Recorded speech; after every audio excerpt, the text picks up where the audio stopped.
This is your Tuesday Daily Delivery. I am Michael Rand. Got many things I want to talk about today. Big list here. I don't know if you guys know this, but basically my show rundown is usually either kept on my iPhone notes mode or I keep a Word document if it has to get expanded. And today I have both. That's how many topics I have today to get to.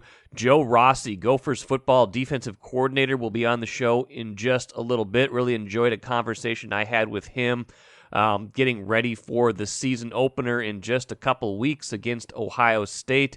And just an interesting guy, interesting thoughts on defense, thoughts on his career. So hope you enjoy that conversation as well. Talk a little bit of Twins. They walked off Cleveland last night, and just a kind of a milestone win in a way, which I'll point out. Want to talk a little bit of Lynx because I didn't get to that yesterday. Want to talk a little bit of NFL vaccines because the Raiders made an announcement that's a pretty big deal and makes me wonder if the same sort of vaccine mandate will come to Minnesota and the Vikings. Got Bill Guerin quotes to get to. He was available to the media on Monday after they signed Kevin Fiala to a 1-year contract. Some interesting quotes about Fiala, some quotes about the Kirill Kaprizov negotiations as well. But first, what did I miss? This is less breaking news than it is me kind of getting an idea and running with it. So the other day, over-under totals for every NBA team came out, and there was a lot of chatter. This was via PointsBet. This is a lot of chatter on Twitter about where a lot of different teams stand, including, of course, local Timberwolves Twitter and where the Wolves number is. The Wolves number for over-under wins this year is sitting right now per PointsBet at 34.5. For those of you who ended the season last year with a lot of optimism about this team, that's probably a dose of reality, right? 34.5 is not a lot. It's not, that's 6-7 wins short of the 500 mark, 41-41.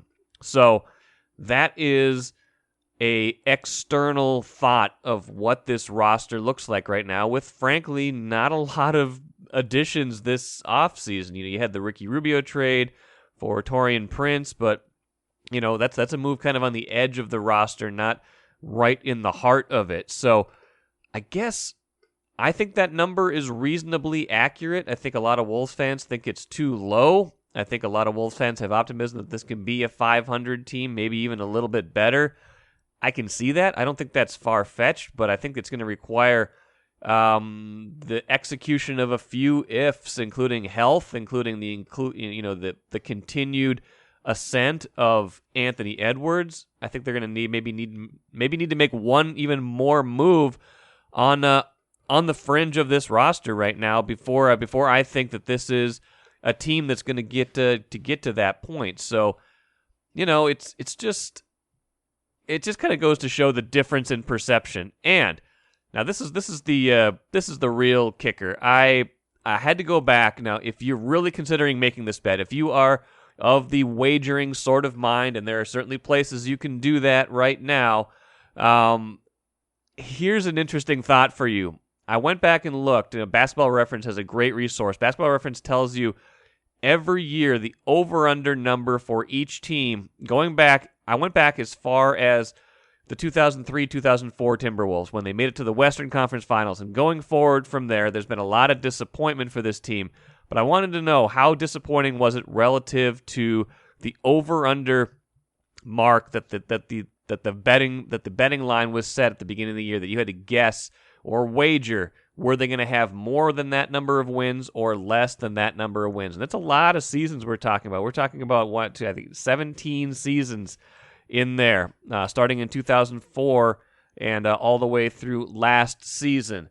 Folks, the over is not been a good bet. The Timberwolves are 3-14 if you were trying to bet the over. They've only hit the over on the preseason projected win total 3 times. I'm going to pause for 1 second. If you want to pause this podcast and try to guess what those 3 are, you are certainly welcome to do it, but I don't know that you are going to do it.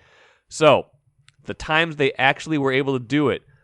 Last time was 2015-16. That was the year Sam Mitchell took over after the tragic death of Flip Saunders right before the season started. The preseason win total was 27.5. That was the over-under number.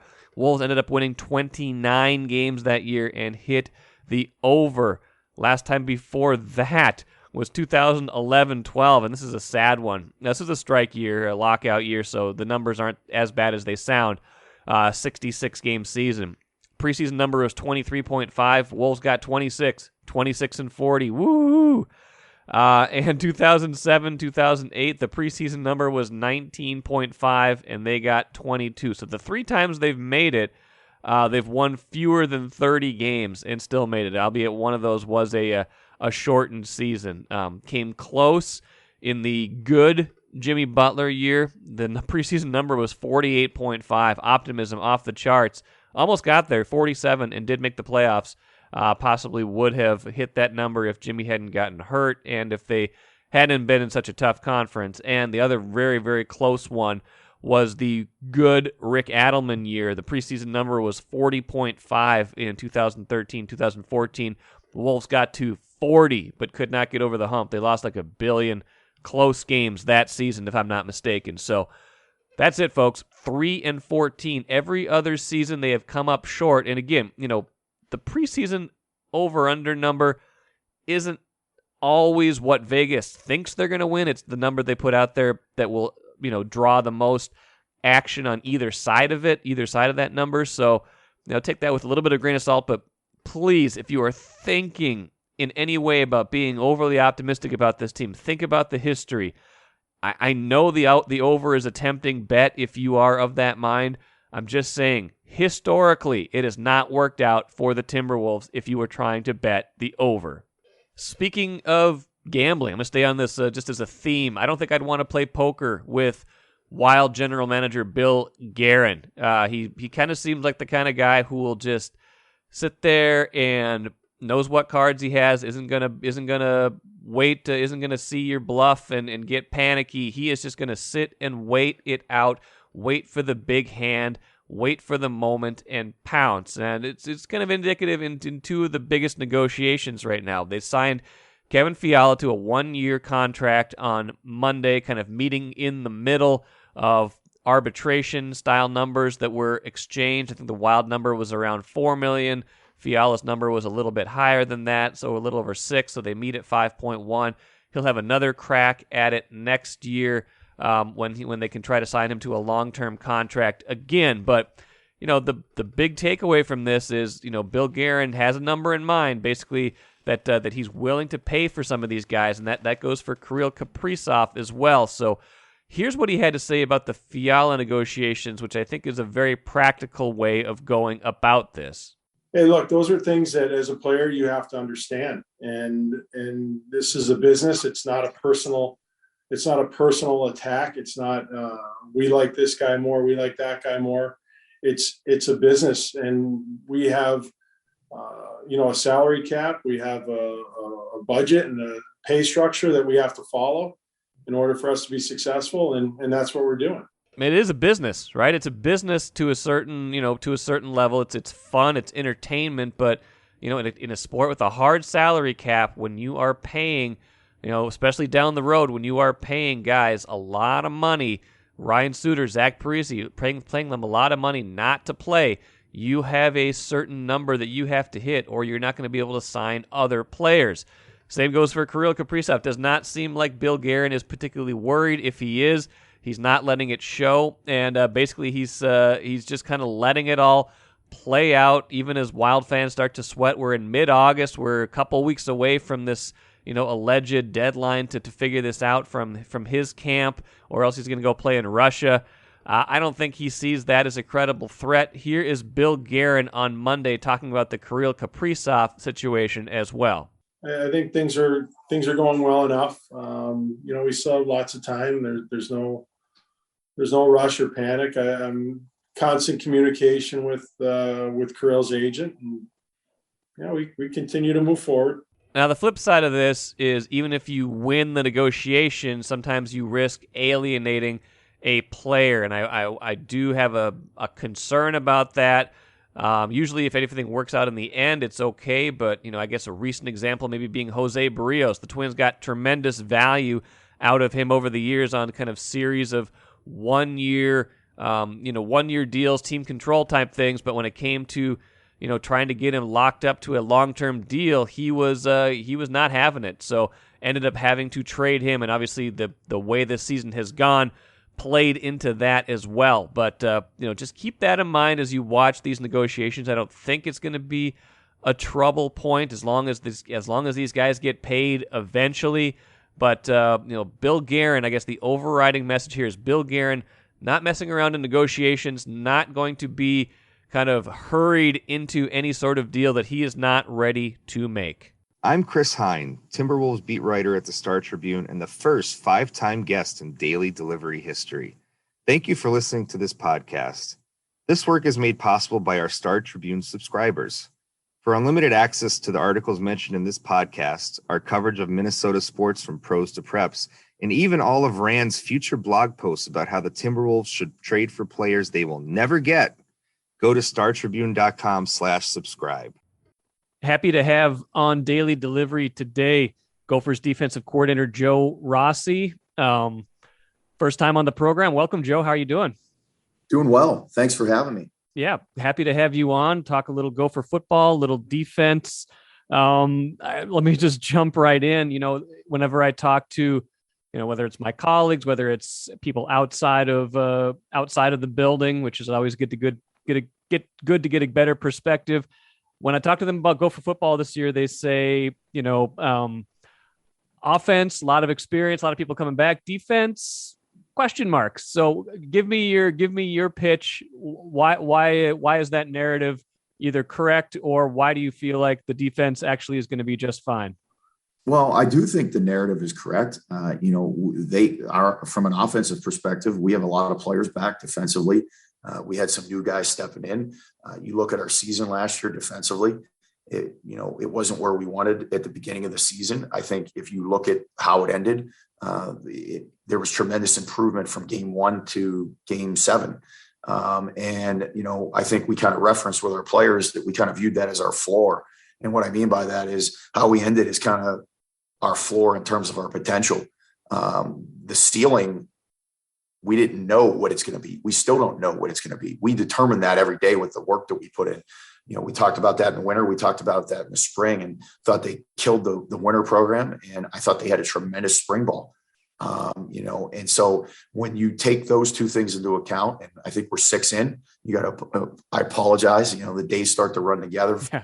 A college coach during training camp, I think we got 6 in terms of padded practices or countable practices. But I think that, we've got really good work in. So, I think the narrative's right. I think where the narrative's wrong is just because it wasn't where it needed to be doesn't mean it's not going to be where it has to be and where it has to be this season. And so I'm excited about the players that we've added.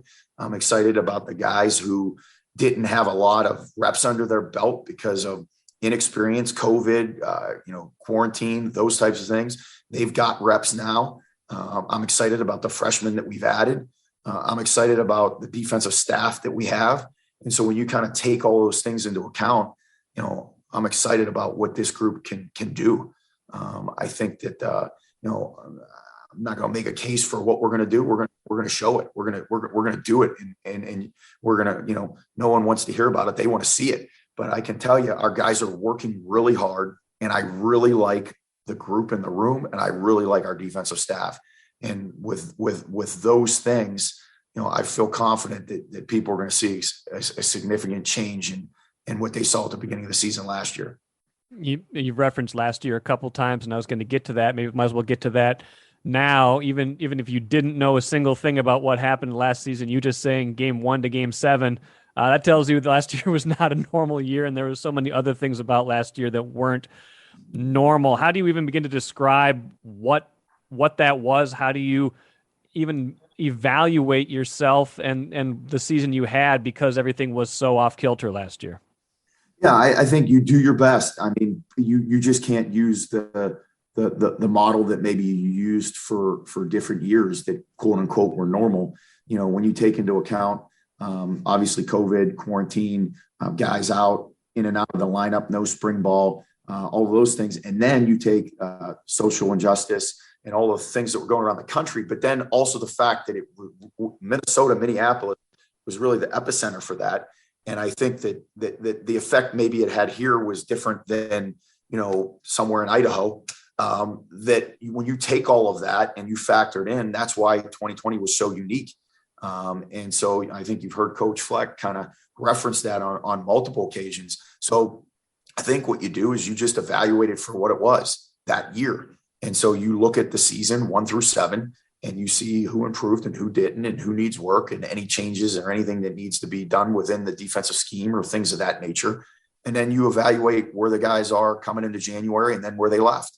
And then where they were coming into spring and where they were when they left, and then training camp and so on and so forth. So I've just been excited about the work and I'm excited about the people that we have. So we've got a lot of work to do to get ready for the season. Still, this is a huge week. So is next week before we get into opponent prep. But they're on the right track for sure. When you think about, the people you have on the roster this season, plenty of incoming talent. Maybe we can talk about that a little bit. Some grad transfers, other transfers of that nature, some incoming, players who didn't play last year. Of the newcomers, give me, 2, 3, 4, however many you want, names, skill sets that you think fans should be looking out for, excited about. Yeah, I think, if we kind of start our way from the front to the back, Niles Pickney, defensive tackle, came in January and really had a really good spring. He battled some things early on in terms of, just the amount of reps. And I think he was able to shake the rust off and got going and did a really good job at the end of spring. And then you look at him in training camp and he's picked up where he's left off and done a phenomenal job. Val Martin, also a guy that came in, from the transfer route, was here in January and did a really good job in the spring. And we're very excited about. He's done a really good job to this point as well. And then you kind of move back to the linebacker level. Jack Givens come in, played a lot of football, starter, came up from the FCS level and hasn't missed a beat. Smart, physical, plays downhill, very good at key and diagnose. And then, a secret one that people forget about is Braylon Oliver. Oh yeah. The guy who started for us in 2019 at Sam Backer, wasn't able to be with us last year for the injury situation. And he's back and been very excited about him. And, but then you take some of the younger guys that have just really stepped up and done some really good jobs, up front and at linebacker as well. And then in the secondary, we have guys like Michael Dixon, who shared time last year at the end of the year. Justin Wally was a guy that came and enrolled early and did a really good job for us in the spring, and many more that I haven't mentioned. But we're excited about those additions to the roster, whether it be by some guys transferring back from injury or just some of the new freshmen that have just gotten here. The transfer rules we've talked about extensively on this show, not with you obviously, but just from a coaching standpoint, I'm curious, there's a lot is made about continuity in coaching, having players for 2-3 years. That said, sometimes you can get somebody in for 1 year that makes a massive impact just because of their talent. How do you kind of balance the idea of just building a roster with, one-offs and guys who just are so good that you want to have them versus, the guys you get in as freshmen and they hopefully stay with your program for, 4 or 5 years? Yeah. I think Coach Fleck, he says it all the time that we're a developmental football program. That's where the majority of our team's going to come from. And that's really honestly what our preference is. However, with what the rules are and what has happened in college football, I think anytime you maybe have a situation where you need to add to a position, whether it be someone leaving early for the NFL draft, or maybe an injury, or some things of that nature, then you can look to the portal and you can supplement your roster. But our roster is going to be primarily made up from a recruit and development standpoint. Now that said, I think the guys that we take here then this comes from coach and what he's looking for. And the charge is on the assistants to be able to identify these guys is we got to find people who fit Minnesota. Sure. And when I say that fit Minnesota, I'm not talking about football. I'm talking about the culture of the program, being the right people, just the things that we believe and value. And so it's, hey, who are the guys that are good enough, but then go find the ones that also fit as well. Because I think the danger sometimes, and this is kind of what you were referencing, is if you're constantly bringing in new guys and plugging them in, how do they acclimate? How does that whole thing work out? Well, right. Like anything in life, if you get the right people, okay, the right values and believe in the similar values that our program has, I think it's a seamless transition. And then again, keeping in mind that most of our roster is going to be made up of guys that we recruit and develop. Couple more things for Joe Rossi, Gophers defensive coordinator, enjoying this conversation. I just looking back at your career path, I believe this is about 20 years in coaching for you. When you're, in the middle of your career, in the midst of your career, I don't know how often you look back and think back about that path, but 20 years is a considerable amount of time. And any coach who gets to this level usually has to work his way up. Have you thought about just like what it took you to get to this moment in this place? Here's what I would say. I played Division III football.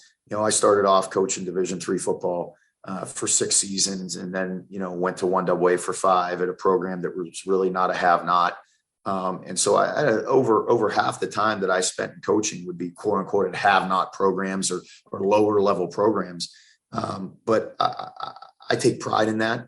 And I really appreciate that path. I think the perspective that it gives you, as you said, hopefully I'm only in the middle, but it does give me the perspective of value where you're at, and, I work for a tremendous head coach. I coach in the Big Ten. I'm at a very prestigious university, love Minneapolis. So, sometimes in any profession, not just coaching, I think sometimes people get caught up in, the grass is always greener, or, this job or that job. And, there's something to be said for, appreciating where you're at, having gratitude for where you are. And I certainly have that. And I think the thing that you just referenced, the passing of time, I just appreciate being here and having what we have, because I can remember when I started off coaching Division III football and, was making $4,000 a year. And, we were in a converted house that the back porch was condemned, but we converted it into a video room. And, if there was an extra Diet Coke laying around, that was like a big deal for the day, as opposed to being here and being very blessed and fortunate. So it's just a perspective of being grateful for being here and being around the people that we have here. Love that answer. Last thing for you, Ohio State is certainly not a have-not program. You just referenced the idea of have-not programs. That is the first one on the schedule this year, a little bit unique. Again, like you said, you're not really into specific like team prep and whatnot, but when Ohio State's the first team on your schedule, I'm sure they get your attention a little bit. What do you think about opening with them, and just what, the challenge and the opportunity that presents? Obviously they have a tremendous roster. They're very talented. They have some people that have moved on to the NFL, but they're replacing them with very talented players. So we know that we're going to have our hands full with the amount of skill that they have. Opening games are always unique for multiple reasons. Sometimes it's because there's a new coordinator or new scheme, which for them isn't necessarily the case, although everyone always makes changes in the offseason after they look at things. But other times it's just new people. And, a new quarterback or a new offensive lineman or a new whatever it may be. So there's that challenge. And then there's just always a newness in the season. There's, in my opinion, over those 20 years that you referenced, sometimes the openers are crazy games just because it's the first one. It isn't like professional football where there's 4 preseason games and then you go in and you kind of have that. It's different in college. I think those opening games, there's a little bit of uniqueness to it. So when you take all of those things that you kind of mentioned, it's a very, exciting game, to be here at home and on a Thursday and open the college football season against a really good opponent who's got a lot of talent. It's awesome for our guys. And like you said, we're not necessarily onto them right now. We're focused on building our roster and executing our scheme and our fundamentals, and we'll kind of shift that in, about a week and a half, 2 weeks. Sounds good. Joe Rossi, thank you so much for your time today. Sure, this is a busy time of year for you, so definitely appreciate you taking the opportunity to come on with me on Daily Delivery, and best of luck this season, all right? No problem, Mike. Anytime. Thanks for having me. Really enjoyed that conversation with Joe Rossi. Hadn't sat down with him for an extended period of time. Looking forward to this Gopher football season as well. I'm curious about it. I think I've mentioned this once or twice on the podcast before. I had a hard time getting into college football last year. Felt like no fans in the stands for college sports really impacted those games more than others. But this season, with the return, hopefully, to something closer to normal and capacity in stands, we will see we'll see a more interesting season, and we'll see the Gophers, if they're able to kind of build on that momentum from 2 seasons ago and wipe away some of what happened last year. So the Twins with another walk-off win Monday. Looked like it was a little tenuous. They had bases loaded, nobody out in the bottom of the 10th, tie game. Then I think Rob Refsnyder hit into a double play, and all of a sudden you're like, oh man, is this one going to go by the wayside? Then Jorge Polanco gets a hit right away, walks off Cleveland 5-4. Now, the individual game outcomes, like we've talked about, don't matter a whole lot right now, but I do have to mention a milestone. Twins now 53-66. Not great, not good even, not even average. However, we talked a lot about the beginning of this season and how everything went wrong, how there were various reasons why everything went wrong. And since then, it hasn't been nearly as bad. If the Twins are trying to point to anything that says next season could be better, maybe not a World Series or nothing kind of year, but if things could be better next year, here's something for you to file away right now. Twins were 14-28 after losing the first game of the doubleheader to the Angels. That wasn't the overall low water mark of the year. They went further below that, but ever since that point, they've kind of been more or less treading water. And with this hot streak lately, with beating a lot of good teams, and now going 8-3 in their last 11 games, Twins are now 39-38 since that moment. Again, 39-38 is not going to win you anything. It's a little bit over 500, but that does tell you that this team probably isn't as bad as its overall record is, that it just kind of hit this rut for the first 6-7 weeks of the season. Everything that was thrown at them between the awful bullpen, the COVID interruption, the tragedy at the start of the year with Mike Bell passing away, all those things that we've talked about many times on this show, they kind of eventually found more of an equilibrium and are now 39-38 since that point. I'm not trying to say, hey, great, throw a parade for them. I'm just saying, if you're looking for reasons for optimism next season, think about how they are finishing this year as opposed to how they started this year. Speaking of how you finish versus how you start, Lynx, big win the other day after the post-Olympic break, the resumption of the season, beat New York. They have Connecticut again tonight, and that's gives me a chance to talk about this team. Started 0-4 this season, got this season turned around with an overtime win over Connecticut that kind of launched them on this path. Started 0-4, now 13-7. That will tell you they are 13-3 since that start. Very much trending toward a playoff berth, very much trending toward a team that will be a force to be reckoned with at the end of the year. So if you were worried about the start of the year with the Lynx, look now, 13-7 overall, 13-3 since the beginning of that season. Very impressive stuff, and a chance to go even further tonight against Connecticut. Let's end with the cooler. Interesting story out of Las Vegas. The Raiders announcing that they are requiring fans to have proof of vaccination before they are allowed to attend a game this season. They also will be providing on-site vaccinations. If you are vaccinated on-site, you'll be allowed to enter, but you will have to wear a mask. Now, New Orleans was the first team to jump into this mix, but they have their policy is kind of a mix of vaccination or negative test result from the last 72 hours. Raiders are saying you must be vaccinated as part of the health directive from Nevada. So wondering if this will be followed in other markets, wondering how this will play out, especially with the Vikings this year, who do play in an indoor, albeit gigantic facility. Is this policy going to come league-wide? Will it be team by team, based on how different areas are doing with COVID? I will be very interested to see that, and we'll see how this plays out. Dave St. Peter on the show the other day indicated that various teams are thinking about these things, especially the teams that play inside. So interesting thing that we will see how they navigate this going forward. That'll do it for today. Phil Miller expected to join me on Wednesday's show. Spencer Hall should be on Thursday's show. Some people asking me when Spencer's going to be on. Thursday should be the day for Spencer Hall and some more college football talk. Thanks for joining me today on Daily Delivery. Download this podcast. Please write a review or leave a rating if you would, and I'll see you again on Wednesday.